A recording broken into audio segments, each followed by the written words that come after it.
Millet పెసరపప్పు పొంగల్ చేస్తున్నానండి. Night నానబెట్టాను.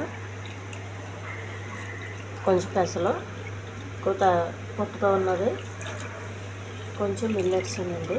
బియ్యానికి బదులు కొద్దిగా నూనె,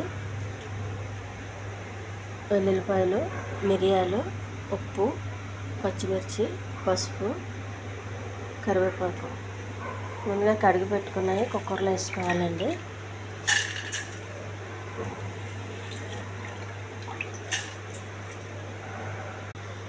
పచ్చిమిర్చి అండి, కొన్ని మిరియాలు,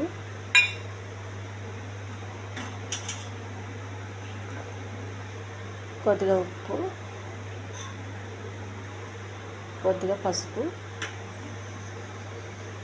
ఒక గ్లాసు వాటర్, అంటే పప్పు ఉడకడానికి కావాల్సిన వాటర్ 2-3 గ్లాసులు వేసుకోవాలి.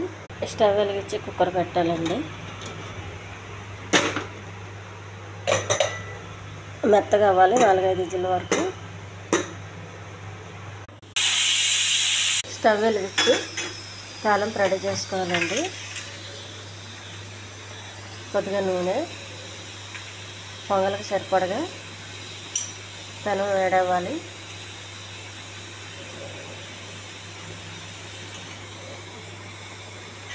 కొద్ది కరివేపాకు,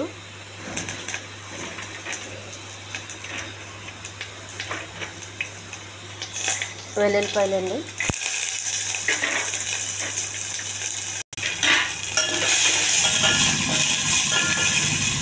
ఇవి మాడకుండా ఎగర్చాలండి సిమ్లో పెట్టుకొని. ఎందుకంటే వెల్లుల్లిపాయలు చిన్నగా ఉన్నాయి కాబట్టి తొందరగా ఉడికిపోయి పప్పులో కలిసిపోతాయి. అందుకు ఒక కేజీ చేసుకుంటే టేస్ట్ బాగుంటుందండి. ఈ తాలింపు తీసుకెళ్ళి ఈ ఉడుకుతున్న పొంగల్లో వేసేయాలండి.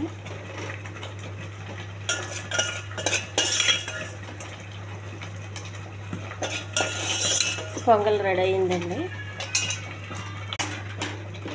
పొంగల్ కొంచెం మనకి వాటర్ తగ్గేంత, వాటర్ పూర్తిగా కొంచెం ఎగిరే వరకు ఉండాలండి.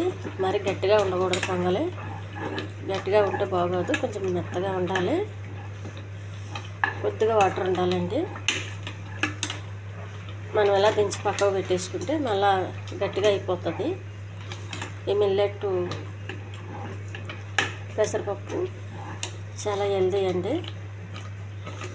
ఇది న్యాచురల్గా చేసిందండి. అసలు ఇందులో నెయ్యి కానీ నూనె కానీ అసలు ఎక్కువ ఏమీ వేయలేదండి.